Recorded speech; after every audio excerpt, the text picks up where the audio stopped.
और चलिए अब आगे बढ़ेंगे खबरों में। कंपनियों को 1.5 लाख करोड़ रुपए की आयकर छूट दी गई है। कंपनियों ने विस्तार के नाम पर छूट ली है, लेकिन कंपनियां जॉब घटा रही हैं। सबसे ज्यादा छूट पाने वाली कंपनियों में रोजगार घटे हैं।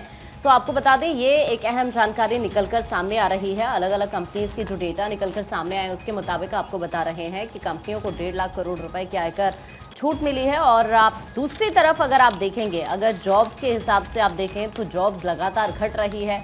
कंपनियों ने हालांकि यहां पर जो ये छूट ली है, ये विस्तार के नाम पर ही छूट यहां पर ली है, लेकिन जो डेटा अभी निकलकर सामने आता है, आप देख रहे हैं कि किस तरह से अलग अलग कंपनीज की अगर बात की जाए तो छटनियां लगातार हो रही हैं। और अब ये चाहते हैं कि कंपनी का विस्तार किया जाए, यानी ये लोग यहां पर कुछ और एम्प्लॉयज को रखेंगे। लेकिन दूसरी तरफ अगर आप देखेंगे तो लगातार जॉब्स के अगर मामलों को आप देखेंगे तो अलग अलग कंपनीज में जॉब्स जरूर अब घट रही हैं। चलिए आगे बढ़ते बात करेंगे अमेरिकी बैंक की, जिसने दुनिया भर में रखा सोना मंगवा लिया है। ट्रंप की जीत के बाद गोल्ड रिजर्व दोगुना बढ़ा है। न्यूयॉर्क का गोल्ड रिजर्व बढ़ा है। दुनिया के केंद्रीय बैंक गोल्ड रिजर्व इस वक्त बढ़ा रहे हैं। ट्रंप सोने पर भी टैरिफ बढ़ा सकते हैं, तो ये बड़ी खबर है और इसका जिक्र अखबारों में भी है। बिजनेस भास्कर ने इसको पेज नंबर 11 पर जगह दी है, जिसमें लिखा है हेडर में कि सोना खरा है। दुनिया के केंद्रीय बैंक गोल्ड रिजर्व इस वक्त बढ़ा रहे हैं। ट्रंप संभव है कि सोने पर भी टैरिफ बढ़ा दे, क्योंकि टैरिफ वॉर इस वक्त देखने को मिल रहा है।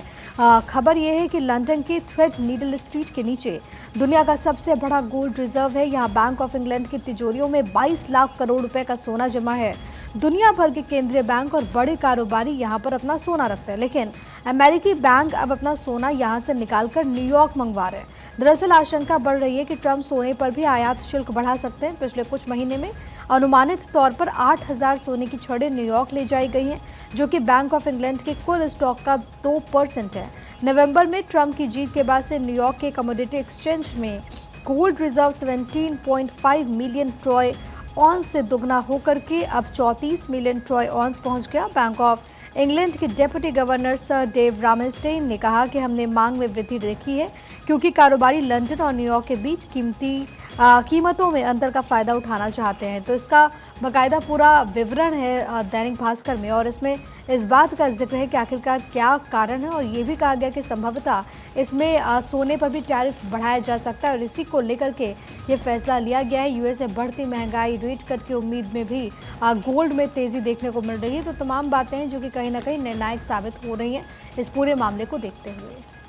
चलिए और अब आगे बढ़ेंगे, बात करेंगे अब मार्केट की। मार्केट लगातार क्योंकि गिर रहा है और इसकी एक बड़ी वजह भी सामने आई है।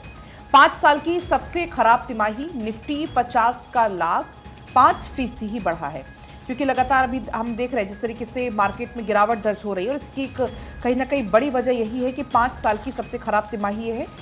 निफ्टी 50 का जो लाभ है वो 5% बढ़ा है। और इस न्यूज़पेपर में और ज़्यादा इस खबर को विस्तार से बताया गया। दरअसल बाजार में गिरावट की बड़ी वजह सामने आई है। हाल ही में खत्म हुआ तीसरी तिमाही का अर्निंग सीजन शेयर की गिरावट से मेल खाता है। दरअसल अगर हम मौजूदा वित्त वर्ष का जिक्र करें तो तीसरी तिमाही अक्टूबर दिसंबर के बाद आए अपग्रेड टू डाउनग्रेड अनुपात 22 तिमाहियों में सबसे ज्यादा खराब है। जून 2020 के बाद पहली बार निफ्टी 50 कंपनियों का लगातार 3 तिमाही के मुनाफे में 10% से नीचे रहा है। बीती तिमाही पर यह 5% रहा था। इन 9 महीने का औसत मुनाफा रहा है मात्र 4%, जबकि वित्त वर्ष 2019-20 से लेकर 23-24 तक ये मुनाफा रहा था 20% तक।